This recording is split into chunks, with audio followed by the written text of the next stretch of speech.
The gavel's crack slices through the heavy air, echoing off marble and mahogany. All eyes snap to the bench, where Judge Harrington leans forward, his gaze fixed, his voice cold as steel. "Miss Crockett, before we proceed, I must ask, are you even qualified to stand before this court?"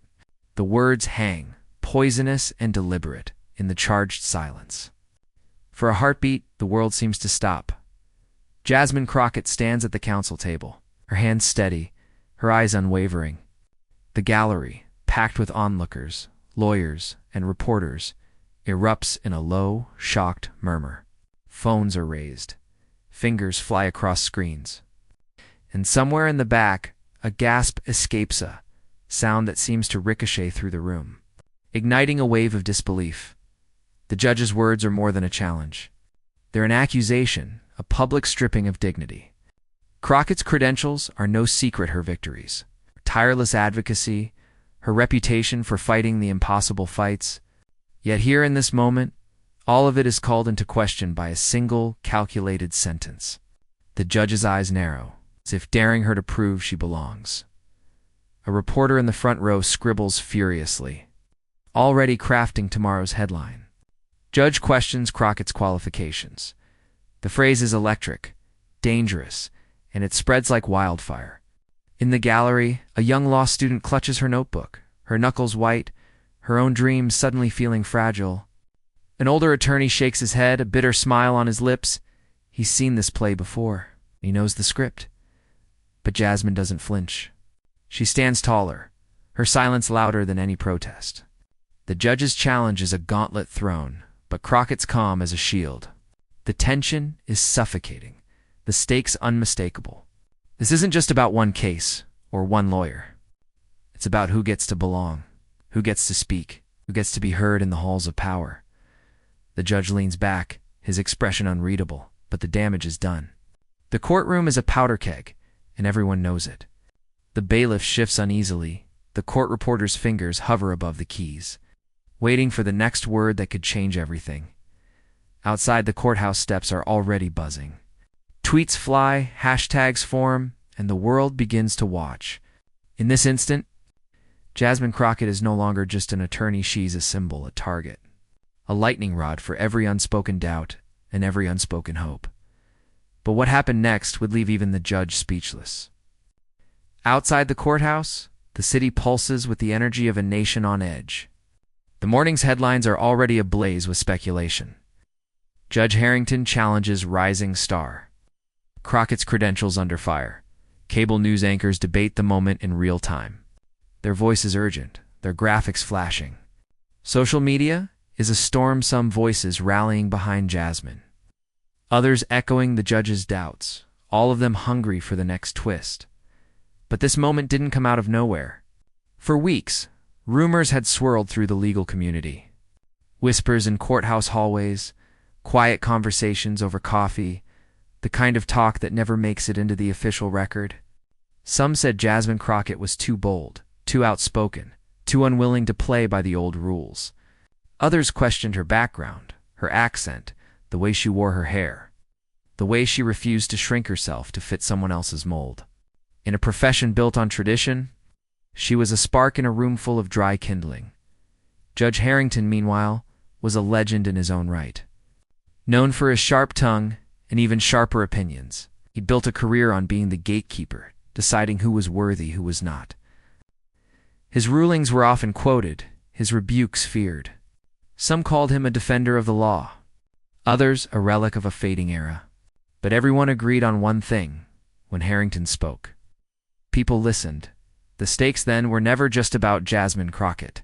They were about every young lawyer who'd ever been told to wait their turn. Every immigrant who'd ever been told they didn't belong. Every woman who'd ever been told to sit down and be quiet. They were about the invisible lines drawn in the sand lines that said, "This far, no further." And now in this courtroom, those lines were being tested.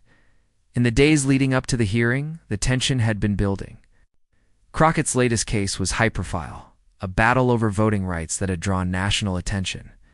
Her opponents had tried everything: legal maneuvers, media smears, even anonymous tips to the press. But nothing had stuck. Crockett's record was impeccable, her arguments airtight. Still, the whispers persisted. Was she really qualified? Was she really ready for this stage? The judge's question, then, was more than a personal attack. It was the culmination of weeks' years of doubt and resistance. It was the system, speaking through one of its most powerful voices, trying to put Jasmine Crockett in her place. And yet, as the world watched, something else was happening. People who had never heard her name before were suddenly paying attention. Young lawyers, activists, and everyday citizens saw themselves in her struggle. They saw the stakes, and they felt the weight of history pressing down, in living rooms and classrooms. In barbershops and boardrooms, the conversation shifted. Was this just another courtroom drama, or was it something more? Was this the moment when the old guard would finally be challenged, when the doors of power would be forced open a little wider? Or would the system close ranks, as it always had, to protect its own? The judge's reputation only added fuel to the fire. He was known for his biting remarks, his impatience with what he called grandstanding. But beneath the surface, there was something else of fear, perhaps, that the world was changing faster than he could control. His courtroom was his kingdom, and he ruled it with an iron fist. But even kings can be challenged. As the day wore on, the courthouse became a microcosm of the country itself, divided, anxious, waiting for a sign. Protesters gathered on the steps, their signs demanding justice, their chants echoing through the marble halls. Inside, the tension was electric. Every word, every gesture, every glance was loaded with meaning, and yet, through it all, Jasmine Crockett stood firm. She knew what was at stake, not just for herself, but for everyone who had ever been told they were not enough. She knew that this moment would be remembered, replayed, dissected. She knew that the next move could change everything. And just when it seemed the tension couldn't get any higher, the real battle began. Long before the world knew his name, Judge William Harrington was already a legend in the making. Born into a family of lawyers, he grew up in the shadow of towering bookshelves and dinner table debates about the Constitution. His father, a stern man with a booming voice, taught him that the law was not just a set of rules, but a weapon, a way to shape the world in your own image. Young William learned early that power was not given, but seized. At Harvard Law, Harrington was a force of nature. He cut through lectures with sharp questions, never hesitating to challenge professors or classmates. Some admired his intellect. Others whispered about his arrogance. He wore his ambition like armor, never letting anyone see the doubts that flickered behind his eyes. By the time he graduated, he had already mapped out his future: clerkship, private practice, then the bench. He would not just practice law, he would define it. His rise was meteoric. In his early 30s, he was appointed to the federal bench, the youngest in his district's history. The newspapers called him a prodigy, a reformer, a man destined for the Supreme Court. But those who worked with him saw another side. Harrington was relentless, demanding, and utterly convinced of his own infallibility. He ruled his courtroom with an iron fist, brooking no dissent. Lawyers who challenged him found themselves cut down with a single withering remark. Defendants who pleaded for mercy were met with icy stares and harsh sentences. Over the years, his reputation grew. He became known as the gatekeeper, the judge who decided who was worthy of respect and who was not. His rulings were often controversial, sometimes lauded as bold, sometimes condemned as cruel. He prided himself on being above politics, but his decisions always seemed to favor the powerful over the powerless.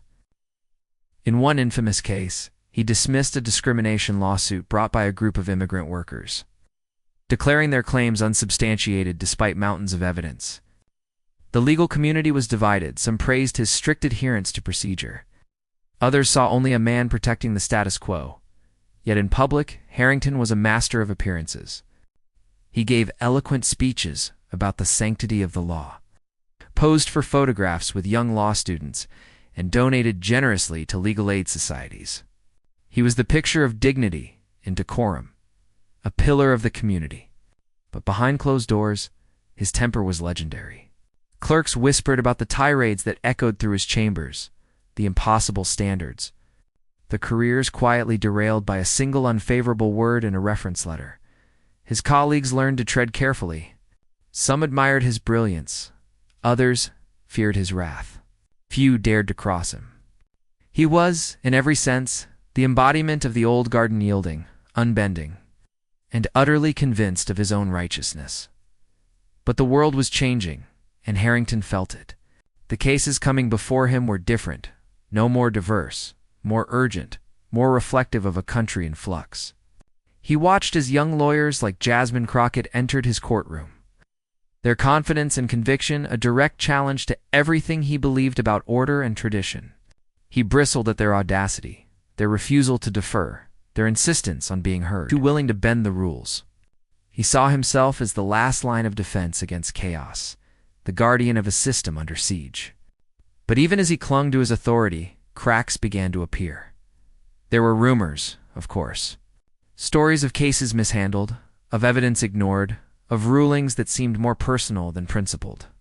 A journalist once tried to investigate a pattern of harsh sentences against defendants of color. But the story was buried, the sources silenced. Still, the whispers persisted. Some said Harrington was losing his edge, that his judgments were growing more erratic, more vindictive.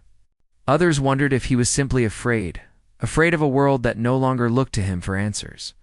His public persona remained intact. But those closest to him saw the strain. He worked longer hours, snapping at staff, obsessing over details. He reread old opinions, searching for reassurance in the words he'd once written with such certainty. He watched the news with a scowl, railing against activist judges and media sensationalism. He was a man at war with the present, longing for a past that was slipping away. And then came Jasmine Crockett. From the moment she entered his courtroom, Harrington sensed a threat. She was everything he was not, young, fearless, unapologetically herself. She spoke with a clarity and conviction that unsettled him, refusing to be intimidated by his reputation. He saw in her the future he had spent a lifetime resisting. Their clash was inevitable. For Harrington, it was more than a legal battle. It was a test of his authority, a fight for the soul of the courtroom. He believed he could break her, as he had broken so many before. But as the world watched, something was different this time. The old tactics didn't seem to work. The gallery was on her side, the cameras were rolling, and every word he spoke was dissected in real time. He tried to maintain control, to remind everyone who was in charge. But the harder he pushed, the more the world pushed back. His confidence began to falter, his mask to slip. For the first time in his career, Judge Harrington felt the ground shifting beneath his feet. But behind the robe and gavel, cracks were already starting to show. Jasmine Crockett's story began far from the marble columns and polished wood of the federal courthouse. She grew up in a small Texas town, the daughter of a schoolteacher and a mechanic, in a house where the air was thick with the scent of fried okra and the sound of gospel on Sunday mornings. Her parents worked long hours, sometimes juggling 2 jobs each. But they never let Jasmine forget the power of her own voice. "You don't have to be the loudest," her mother would say, "but you do have to be the clearest. Speak your truth and let the world adjust." From an early age, Jasmine learned what it meant to be underestimated. She was the only black girl in her advanced math class, the only one who raised her hand when the teacher asked about the Bill of Rights. She watched her father fix cars for neighbors who couldn't afford a mechanic, her mother tutoring kids after school for free. Service wasn't a choice in the Crockett household, it was a duty, a way of life. But Jasmine also saw the toll it took, the exhaustion in her parents' eyes, the quiet frustration when bills piled up, the way people sometimes looked right through them. In high school, Jasmine's world expanded. She joined the debate team, where her quick mind and sharper tongue made her a force to be reckoned with. She won tournaments, but she also learned to lose with grace. She saw how judges sometimes favored her opponents, how her arguments were picked apart more harshly, how her victories were sometimes dismissed as lucky. Each slight, each microaggression became fuel. She didn't just want to win, she wanted to change the rules of the game. College was a revelation. Jasmine attended a historically black university, where for the first time she was surrounded by people who looked like her, who shared her dreams and her struggles. She found mentors who challenged her, friends who supported her, and a community that believed in her potential. She majored in political science, minored in philosophy, and spent her weekends volunteering at a local legal aid clinic. There, she saw up close the ways the system failed people who looked like Hare families evicted without cause. Workers cheated out of wages, young men sentenced harshly for minor offenses. The law, she realized, was both a shield and a sword. She wanted to wield it for those who had neither. Law school was another test. Jasmine was one of only a handful of black women in her class. The pressure was relentless, the competition fierce. She studied late into the night, fueled by coffee and determination. She interned with public defenders, took on pro bono cases, and wrote articles about racial bias and sentencing. She faced professors who questioned her arguments more aggressively, classmates who doubted her abilities, and a system that seemed designed to wear her down. But Jasmine refused to be broken. Every challenge only sharpened her resolve. After graduation, Jasmine turned down lucrative offers from corporate firms, choosing instead to work as a public defender. The pay was low, the hours brutal, but the work mattered. She represented clients who had nowhere else to turn: single mothers, immigrants, teenagers caught in the wrong place at the wrong time. She listened to their stories, fought for their rights, and celebrated their victories no matter how small. She lost cases too, and each loss weighed on her. But she never lost sight of why she started. Justice wasn't just a word, it was a promise. Her reputation grew. She became known for her meticulous preparation, her fearless cross-examinations, her ability to connect with juries. She won cases that others said were unwinnable, exposed corruption in the local police department, and helped overturn wrongful convictions. She was relentless, but she was also compassionate. She remembered every client's name, every story, every promise she made. She became a mentor to young lawyers, a voice for the voiceless, a thorn in the side of those who abused their power. But Jasmine's journey wasn't without sacrifice. She missed birthdays, family reunions, and holidays. She endured threats, hate mail, and the constant pressure to prove herself. She watched friends burn out, colleagues give up, and sometimes wondered if she was making a difference at all. But every time she thought about quitting, she remembered her parents' sacrifices, her community's faith, and the faces of the people she fought for. She pressed on. When the call came to take on the voting rights case, Jasmine didn't hesitate. She knew the risks, the political backlash, the personal attacks, the scrutiny that would follow. But she also knew what was at stake. This wasn't just about ballots and signatures. It was about who counted, who mattered, who belonged. She poured everything she had into the case, working late into the night, building a team of young, diverse lawyers who shared her vision. Together, they pored over documents, interviewed witnesses, crafted arguments that cut to the heart of the matter. As the trial date approached, the pressure mounted. Opposing counsel tried to rattle her. The media questioned her experience. And even some allies wondered if she was in over her head. But Jasmine stood firm.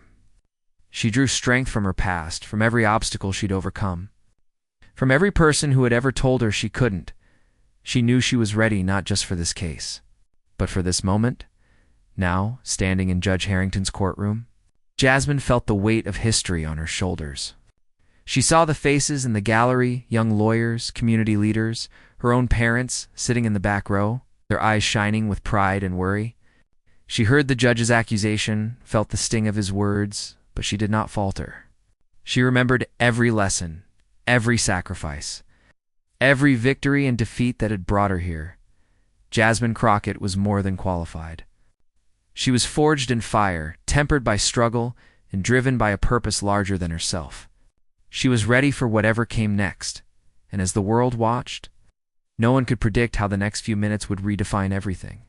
The silence in the courtroom is razor thin, every breath measured, every eye fixed on the two figures at the center of the storm. Judge Harrington, his face a mask of authority, leans forward, his voice slicing through the tension. Ms. Crockett, perhaps you'd like to explain to this court how your so-called expertise qualifies you to argue a case of this magnitude. Or is your reputation simply a product of media hype?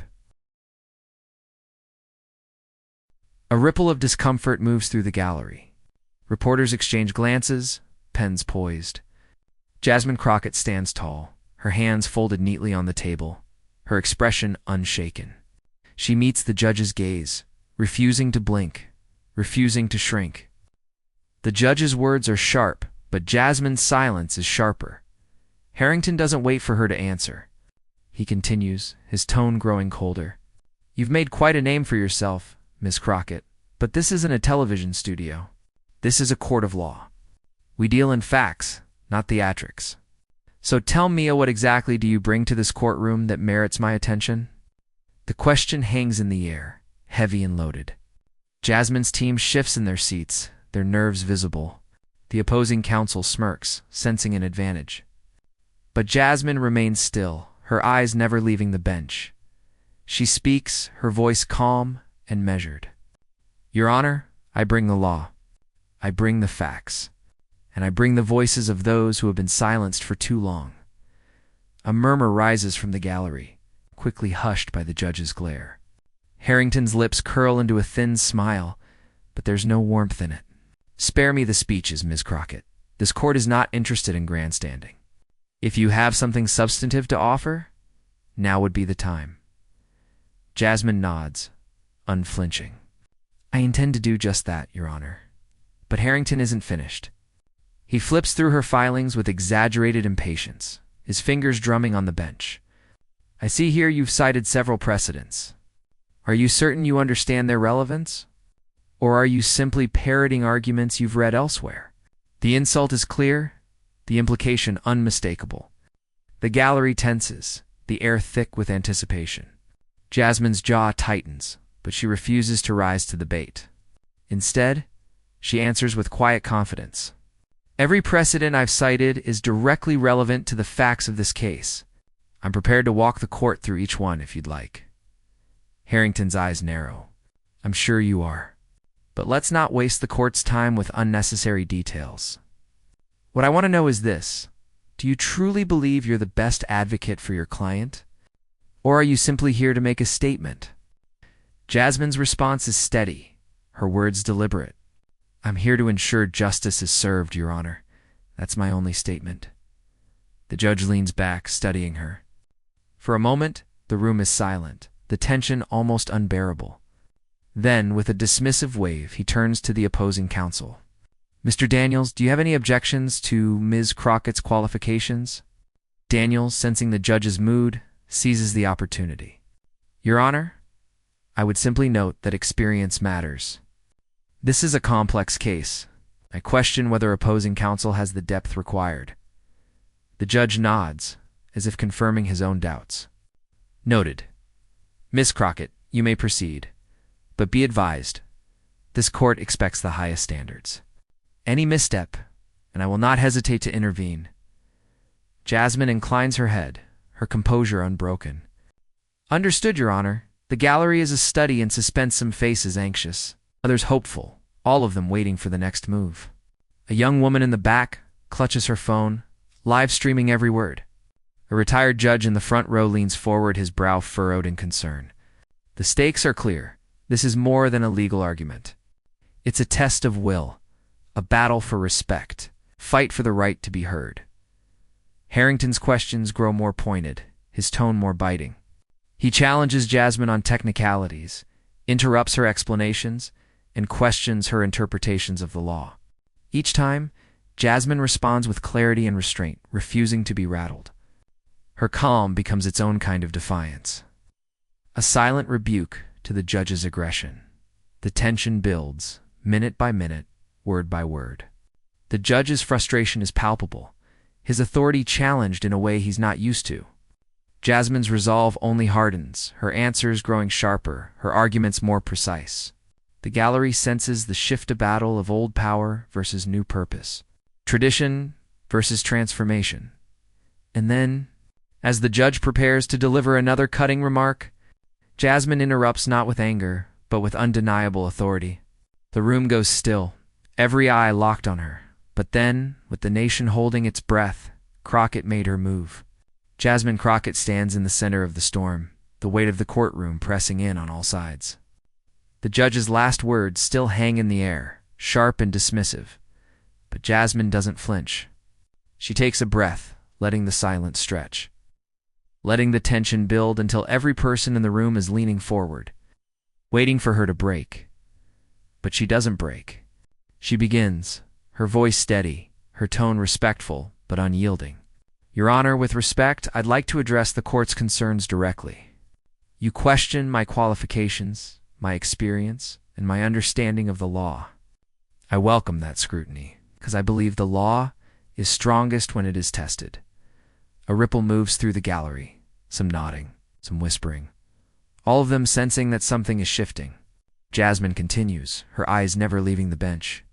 You referenced my citations, my precedents. Let's start there.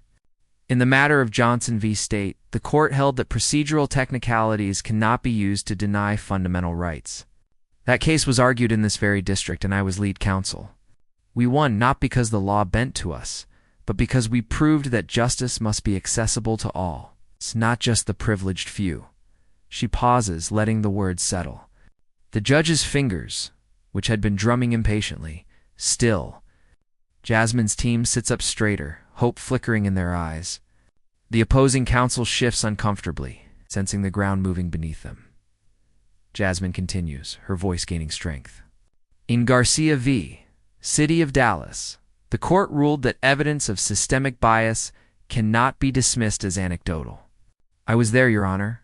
I cross-examined the witnesses. I presented the data, and I stood with my clients when no one else would. We didn't just win a case. We set a precedent that is now cited in law schools across the country. A low murmur rises from the gallery, a mix of surprise and admiration. Reporters scribble furiously, capturing every word. Jasmine's calm is unshakable, her command of the facts undeniable. She turns to the judge, her tone respectful but pointed. You asked if I'm here to make a statement. I am. My statement is that the law belongs to everyone. My statement is that this courtroom is not a fortress, but a forum. My statement is that justice is not served by gatekeeping, but by listening, by questioning. By holding ourselves to the highest standards even when it's uncomfortable. The judge's face is unreadable, but his eyes betray a flicker of uncertainty. He opens his mouth to interject, but Jasmine holds up a hand, her gesture polite but firm. If I may continue, Your Honor, he nods. Almost despite himself, Jasmine pivots, addressing the court with the confidence of someone who has fought for every inch of ground she stands on. You question my victories, my record. I invite you to examine them. In the past 5 years, I have argued in won cases that have expanded access to the ballot box, protected workers from exploitation, and overturned wrongful convictions. Not because I sought the spotlight, but because I refused to let injustice stand unchallenged. She glances at the gallery, her eyes meeting those of young lawyers, community activists, and her own parents, who sit in the back row, pride and worry etched on their faces. I am not here because it is easy. I am here because it is necessary. I am here because every person who has ever been told they don't belong deserves to see someone who looks like them, who sounds like them, standing at this table. Demanding to be heard, the room is silent. The tension now transformed into something electric. Even the court reporter pauses, her fingers hovering above the keys. Jasmine turns back to the judge, her voice softer but no less powerful. You asked if I am the best advocate for my client? I am. Not because I am perfect, but because I am relentless. Because I prepare, I listen, and I fight for every client as if they were my own family. Because I believe that justice is not a privilege, but a right. She lets the words hang, the silence now heavy with possibility. The judge shifts in his seat, his confidence visibly shaken. For the first time, the power dynamic in the room has shifted. Jasmine is no longer on the defensive, she is in command. The opposing counsel tries to interject. The judge silences him with a raised hand. All eyes are on Jasmine. She continues, her voice unwavering. Your Honor, I respect this court. I respect the law, but I will not apologize for my presence here. I will not apologize for my victories, for my background, or for the clients I represent. I will not apologize for demanding that this court hold itself to the same standards it demands of others. A wave of emotion sweeps through the gallery: admiration, relief, vindication. For a moment, it feels as if the entire country is watching, holding its breath. Jasmine closes her argument with a final, devastating point. If the court wishes to question my qualifications, let it do so on the record. Let the facts speak, let my work speak. But do not mistake humility for weakness, or passion for incompetence. I am here, and I am ready to proceed.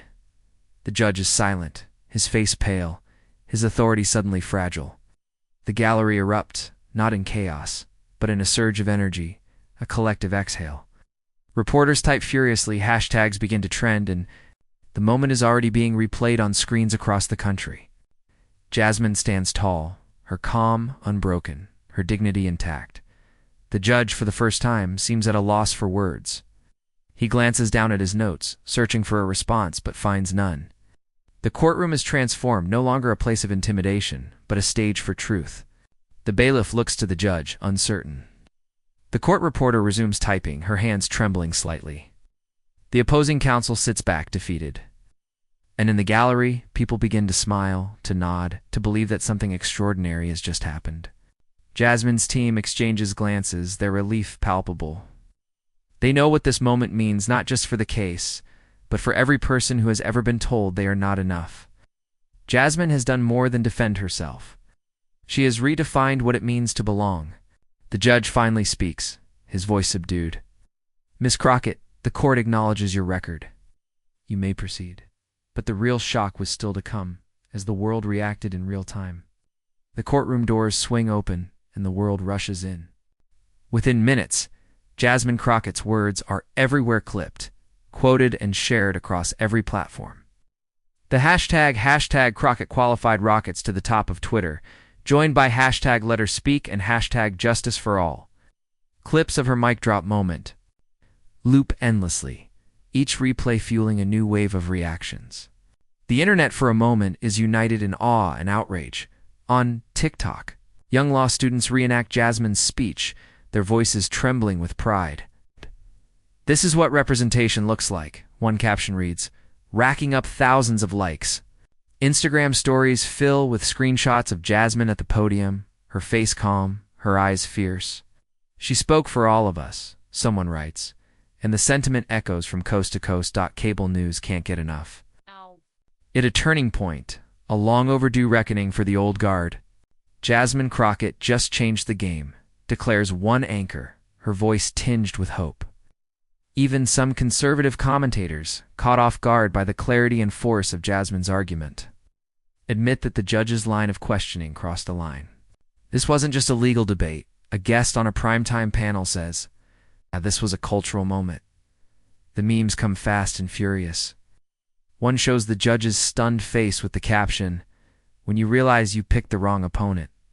Another features Jasmine in superhero garb, cape billowing, gavel in hand.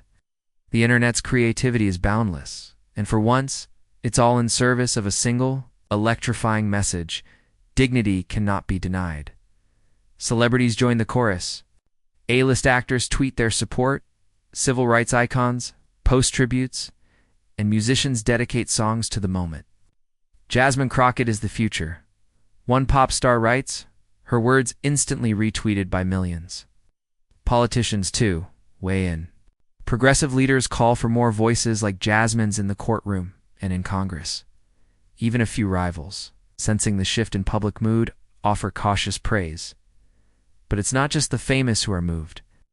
In living rooms and classrooms, in barbershops and on city buses, people talk about what they saw. Parents tell their children. That's what courage looks like. Teachers play the clip in civics class, asking students what it means to stand up for yourself and for others. Community organizers seize the moment, launching voter registration drives and legal aid fundraisers in Jasmine's name. The ripple effect is immediate and profound. Law schools report a surge in applications from women and students of color, inspired by Jasmine's example. Legal aid organizations see donations spike, their inboxes flooded with messages of support. Young lawyers, many of whom have felt the sting of doubt and dismissal, find new resolve. If she can do it, so can I. One writes in a viral thread, her words echoed by thousands. But not everyone is celebrating. In certain corners of the internet, the backlash is swift and ugly. Anonymous accounts question Jasmine's credentials, recycle old stereotypes, and accuse her of playing the victim. Some pundits warn of judicial chaos if tradition is appended. The judge's defenders insist he was only doing his job, that standards must be maintained. The debate rages, fierce and unfiltered. But the momentum is unmistakably on Jasmine's side. Inside the courthouse, the mood is transformed. Court staff whisper about what they witnessed, some shaken, others inspired. The judge, once so unassailable, now seems smaller, his authority dented by the force of Jasmine's truth. Even opposing counsel, who had smirked just hours before, avoids her gaze. Chastened by the public's response, Jasmine herself is swept up in the whirlwind. Her phone buzzes with messages old friends, former clients, strangers from across the country. Some thank her for her courage. Others share their own stories of being doubted, dismissed, or denied. She reads each one, her heart full, her resolve deepening. She knows this moment is bigger than her, that she has become a symbol for something far greater. As the day turns to night, the story refuses to fade. News outlets run special segments analyzing every word, every gesture.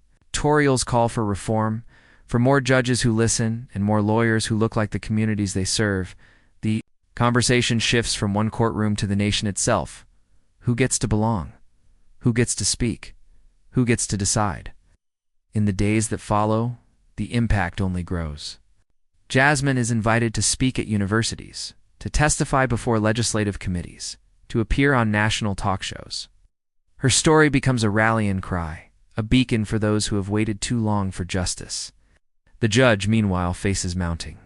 Scrutiny is past rulings re-examined, his methods questioned, his legacy uncertain. And yet, beneath the headlines and hashtags, a quieter transformation is underway. In homes across America, young people see themselves in Jasmine's victory. They see that dignity can triumph over doubt, that truth can shatter tradition, that one voice, clear, unwavering, and unafraid, can change everything. And as the dust settled, one question remained: what would this mean for the future? In the days after the courtroom battle, Jasmine Crockett's words echo far beyond the courthouse walls.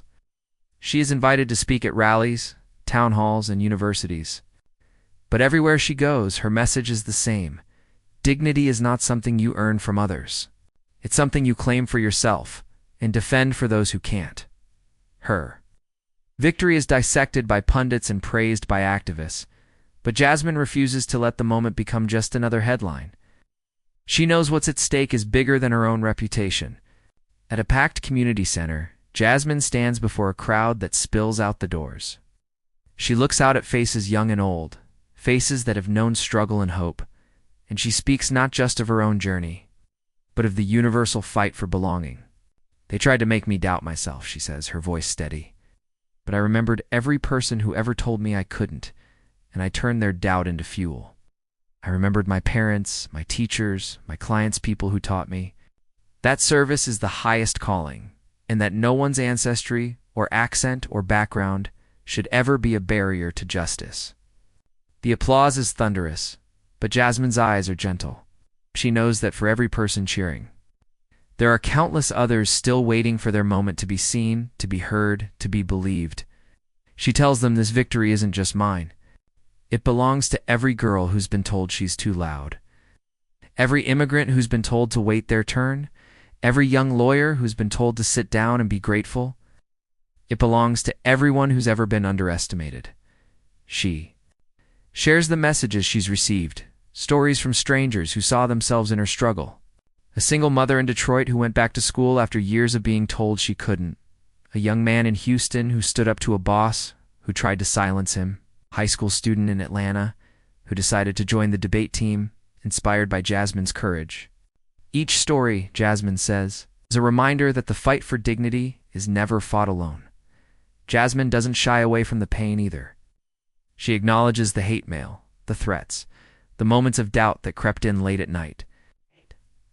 But every time I wanted to give up, she says, I remembered that justice is a relay, not a sprint. We carry the baton for those who came before us, and we pass it on to those who come after. Our job is not to finish the race, but to keep running, to keep pushing, to keep believing. She calls on her audience to do the same. Don't wait for permission to speak your truth. Don't let anyone tell you that you don't belong. The halls of power were not built for us, but we are here now, and we are not leaving. Service is our answer to hate.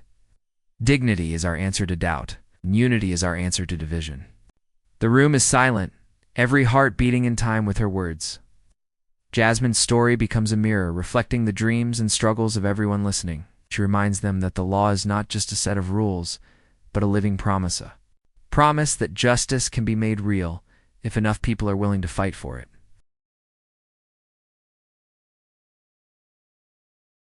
As the applause rises again, Jasmine steps down from the podium, her head held high. She is greeted by hugs, by tears, by the quiet gratitude of those who have waited too long to see themselves reflected in the people who hold power. She knows the work is far from over. The system is still flawed, the barriers still high, the fight still ongoing. But she also knows that something fundamental has shifted. The old scripts no longer hold.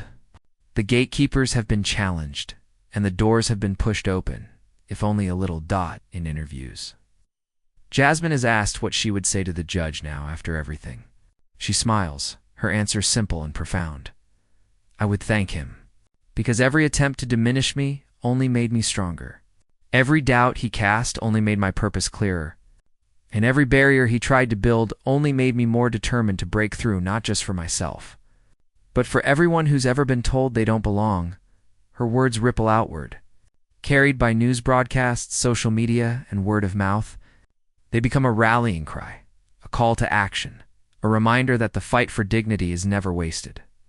Jasmine's victory is not just a personal triumph, it is a beacon for all who follow, testament to the power of resilience, service, and unshakable self-worth. But the story doesn't end here. It's just the beginning. So, when a judge accused Jasmine Crockett of being unqualified, he didn't just challenge one woman, he challenged an entire generation's right to belong, to speak, to lead. But in that moment, Jasmine didn't just defend herself. She defended every person who's ever been told they're not enough. Every dream that's ever been dismissed. Every voice that's ever been silenced by doubt or tradition. Her courtroom victory wasn't just a win for her. It was a win for all of us. This is what happens when dignity stands its ground against arrogance. When service outshines ancestry. When truth, spoken calmly and clearly, can shake the very foundations of power. Jasmine Crockett's story is a reminder that the fight for justice is never just about one case or one courtroom. It's about the daily, relentless work of showing up, speaking out, and refusing to let anyone else define your worth. If you felt a spark watching Jasmine's journey, if you saw yourself, your family, your community in her courage, don't let that feeling fade. This is your moment too. The halls of power are changing, but only because people like you demand it. Every time you share a story, every time you stand up for someone else, every time you refuse to be silent, you are part of this movement. So here's what you can do right now. Subscribe to this channel for more stories that challenge the status quo and celebrate the heroes among us. Share this video with someone who needs to hear that they belong, that they matter, that their voice counts. Leave a comment below. Tell us your story, your struggle, your victory. Let's build a community where no one stands alone. Because the truth is, the fight for justice and dignity is far from over. There will always be new challenges, new gatekeepers, new moments when someone tries to question your right to be here. But as Jasmine Crockett showed us, the answer isn't to shrink or to hide. The answer is to rise, to speak, to claim your place with pride. You are not alone. You are part of something bigger, and together, we can keep pushing those doors open. One story, one voice, one victory at a time. Thank you for watching. Thank you for believing. And remember, this isn't the end of the story. It's just the beginning. Join us. Be heard. Be proud. and never ever let anyone tell you that you don't belong.